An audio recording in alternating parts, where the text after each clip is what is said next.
Hello, everyone. Thanks so much for joining me here today as we get to talk about one of my favorite subjects, comic books. My name is Jose. I love comic books. I love talking about them.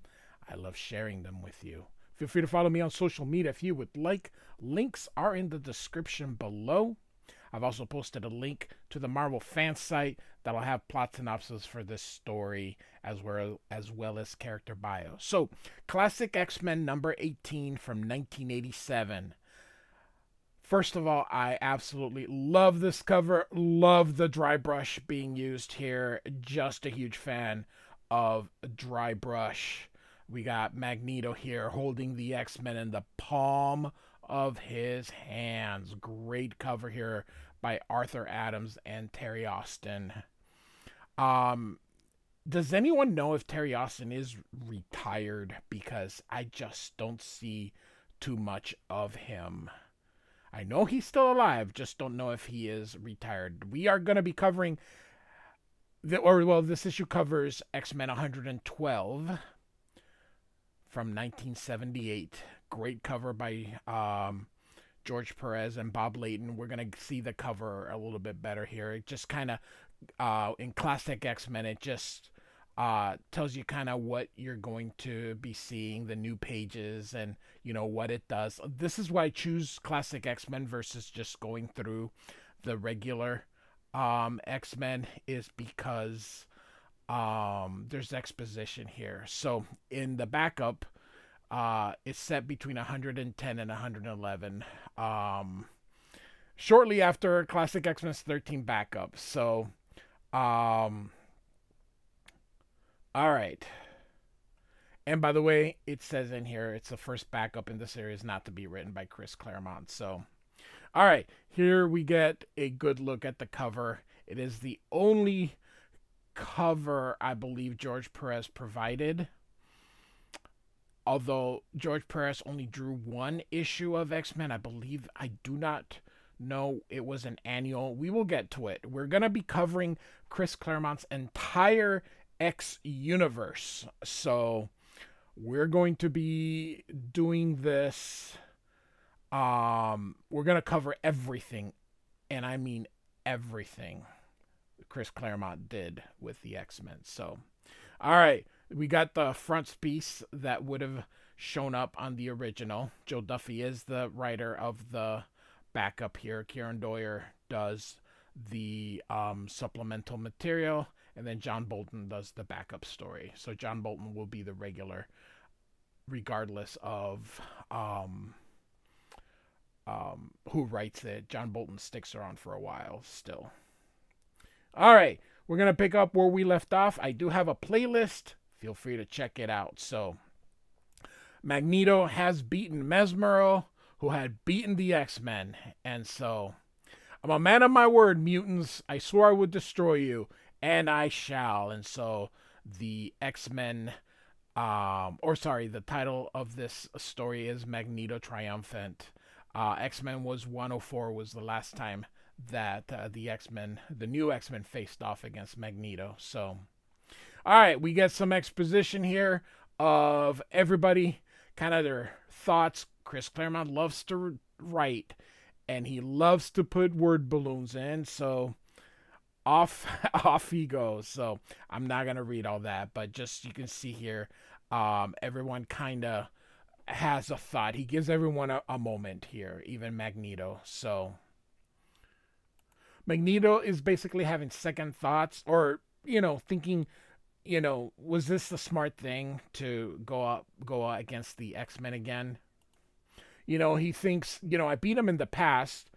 But that was after Surprise. Now I got their undivided attention. So Magneto was restored to a young man. So he's saying, what's the point of having all this strength if he's no match for his oldest and deadliest of enemies? All those defeats he suffered at the hands of the X-Men are eating at him like a cancer.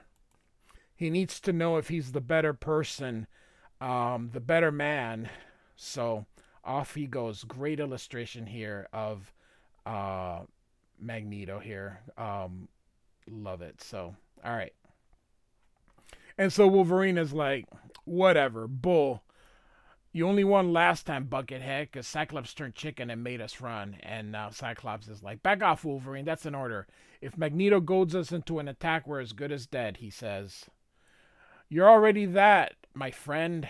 But why not give your little madman his moment of glory? He could use a lesson in manners. And Cyclops thinks, he's toying with us. What kind of ace has he got up his sleeve? Everyone outside on the double. Nightcrawler, scout ahead. And he's like, on my way, Cyclops. And Beast, this is the first time he sees Nightcrawler. It just takes him by surprise. Suddenly, you hear Nightcrawler say something in German. And Storm's like, Cyclops, that scream is Nightcrawler. And Magneto says, I'm afraid, X-Men, your night of surprises has only just begun, as everyone looks back. And Colossus breaks the door open to go see and notice how far high above the earth they are. And Banshee's like, what the heck? And poor Nightcrawler. So they're going way, way above. So Magneto is keeping them alive. Some kind of, I don't know. Sometimes we get these powers that they just kind of make it up as we go along. So Colossus grabs a Nightcrawler. And Wolverine is like, the elf is safe, big fella, but Buckethead ain't. And Magneto says, if you want me, madman, here I am. I defy you to do your worst. And Wolverine is like, bub, that's music to my ears. And even Phoenix says, Wolverine, don't. And Cyclops is like, you crazy loon, for once in your misbegotten life, think before you act. We're 10 miles up, man. Whose powers do you think got us here and keeps us alive? Banshee and Storm can't carry anyone. There isn't enough air up here to support their powers. And even if they could, we'd all freeze long before we reach the ground. Face it, Shortcake, says Beast. The ball's in Magneto's court. Let him make the next move. So, all right. So this will be new to us here, this part here, because it was never covered. So Magneto's basically, how did he find the X-Men? And so Cyclops asks Magneto, why now? So he says, I told you, Cyclops, unfinished business. After leaving Muir Isle, I was distracted from my goal by some minor altercations with Captain America and Doctor Doom. But eventually I made my way to Xavier's mansion. So this, of course, they're letting you know what happened in Captain America Annual 4 and the Champions 16. Only to find it deserted. It was obvious that something had happened. The question was what? Who was responsible? Here you can see he's checking that there's dust. So they haven't been there in a while. The Beast's sudden arrival interrupted me before I could begin to track you down. His demeanor suggested that he needed to find you urgently, so I decided to let him do my work for me. When he pointed the Avengers Quinges south and west toward Texas, I followed along. I love how Magneto just walks through and nobody even just says anything. He's in his friggin', like he's inconspicuous or something. That's just funny. My curiosity grew as Beast led me to a small provincial circus. I wondered briefly if the ringmaster was involved. The ringmaster, of course, being one of Hulk's enemies. So the Beast has to be undercover so that people don't freak out, but Magneto can just walk freely. Whoever it was, he seemed to have a delighted sense of the absurd. And so he sees, of course, the X-Men, kind of how they were turned, and of course he's watching them go after the Beast and seeing Mesmero. I love this. I love when they don't show his face. It's so cool. So all right, so of course, Magneto ended up saving everybody. For all his vaunted power, Mesmero was less than nothing to me. A magnetic force blast took care of both him and Beast. And so, Beast is like, yep, my aching head. I thought we were best buddies. And Magneto doesn't get the joke. You think too much, Beast.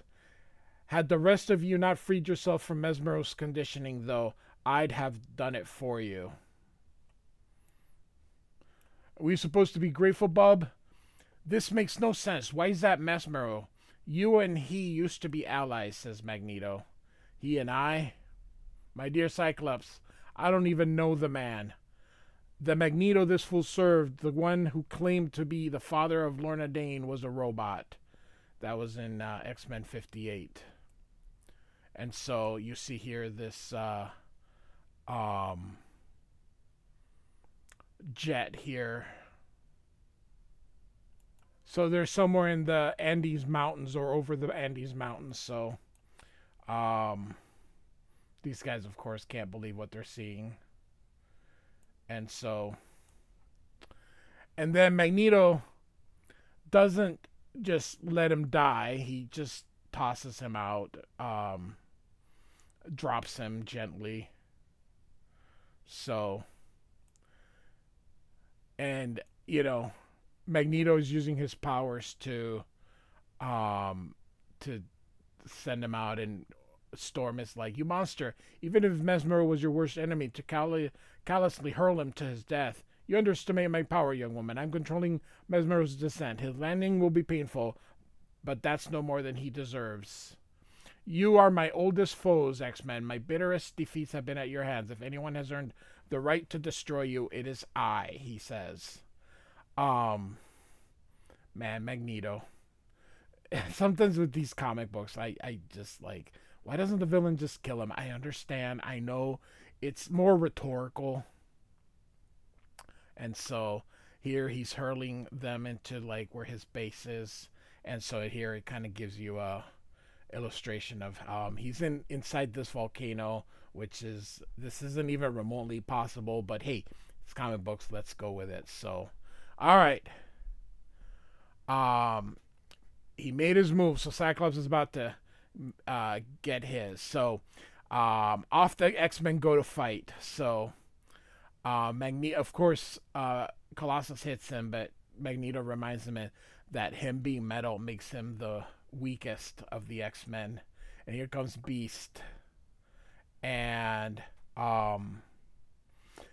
he electrocutes Beast. That's what this is. Magnets, electricity, it's all related, people. So, and so he knocks Beast down, and Storm's gonna go against him, but Magneto's not impressed. You almost had me, my dear, yet at the last moment you held back. That was a fatal mistake. And so, and then we got Nightcrawler here. He's doing it again, taking our best shots, then smashing us down.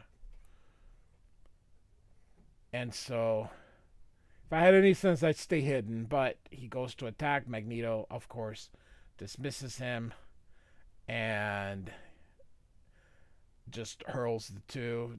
Colossus turns human so as to not kill Nightcrawler. Here comes Banshee. And he's using all his power, but of course, Magneto kind of sends the power back at him using magnetism. Magnets actually are quite powerful. So, all right. Cyclops continues, and Magneto's using his powers kind of to protect them, but boom. Now it's down to the Phoenix. And so even Magneto's like, good lord. So Phoenix is using her power. And here we have a supplemental page of Kieran Doyer. Phoenix is beating him, and she's like, all right, don't get too cocky. And, you know, beating him back. And suddenly she's like, I'm pushing myself too hard. Like sprinting before a marathon. What's happening? I don't believe this. Magneto's drawing on the magnetic forces of the Earth itself. I need more power. But there's no more left. I've reached some sort of limit. And Magneto takes her. And from behind, Wolverine manages to slice his cape. And Magneto's going to show him. And because, of course, his bones are laced with adamantium, was the metal. But he's going to claw him. Which, by the way, he would survive because we've seen Wolverine come back from absolutely like bones and so. But he guess he doesn't know that at that time. So instead, the claws retract and he punches himself. So Magneto stands triumphant. He laughs. Those evil laughs that villains do, and has the X-Men here. You can see them all kind of in these chairs, bound. So we get kind of a little bit, yes, why. Cyclops had asked why, so he's telling them that he'd been reverted back to a baby, back to a child. And when he was restored, he swore vengeance. He was determined to kill them, but since then he found a more appropriate revenge. This is Nanny. She will tend to your every need. In all respects, you'll find her to be the perfect mother. And she's like, hello, children. So nice to meet you. I hope we shall all be great friends. This complex will be your home and prison, X-Men. These chairs, your cells. Their circuitry is locked into your central nervous system. But rather than bore you with words, I think a demonstration is in order. Try to use your powers, X-Men. Try simply to speak, and therein you'll discover the fate I've set for you. And so, it says here, one by one they try, but they discover that they can't. So, if they can't, why the heck is Cyclops in there? So, an eye for an eye, X-Men.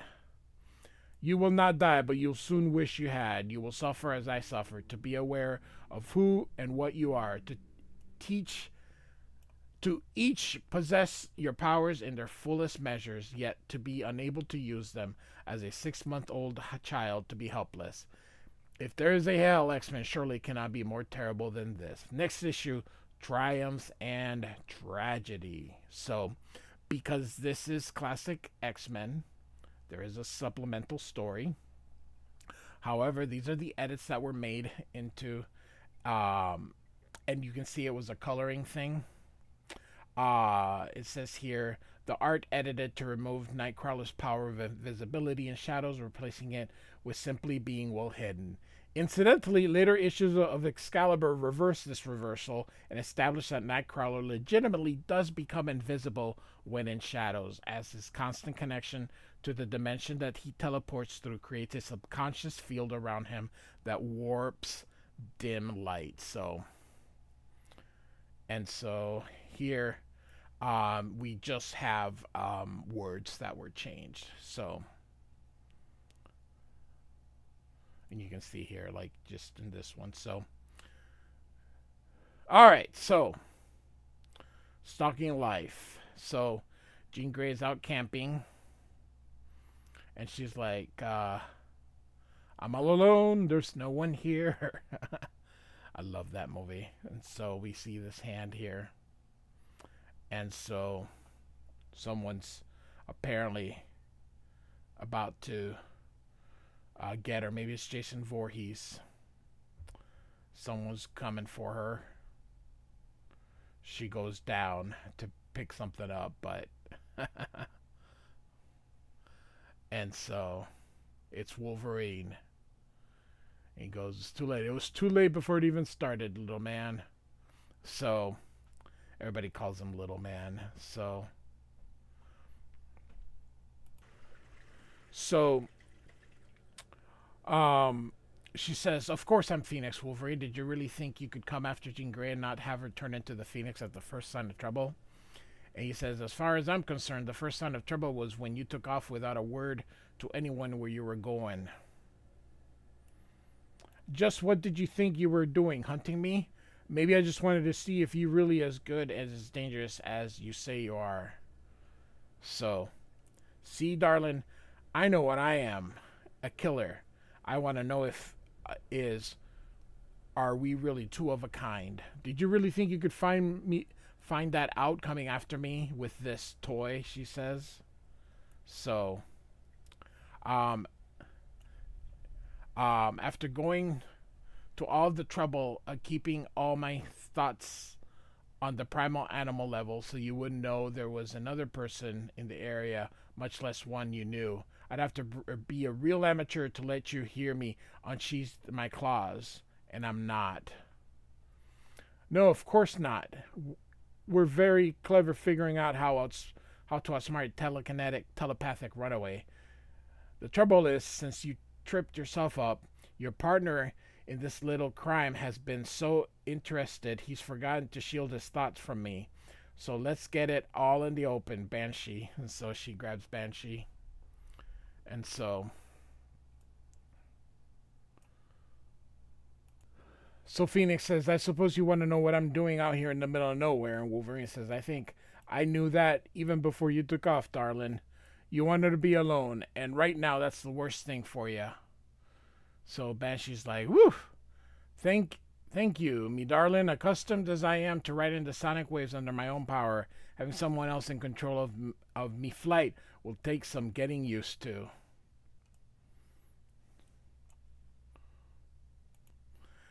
And Phoenix says, and just what makes you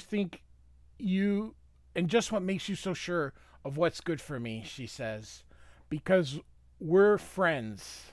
We're your friends.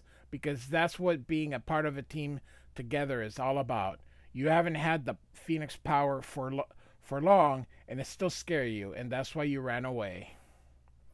So we're basically having kind of a little bit of a introspective of everybody, or would it be an extrospective? You know, everybody's just kind of talking out.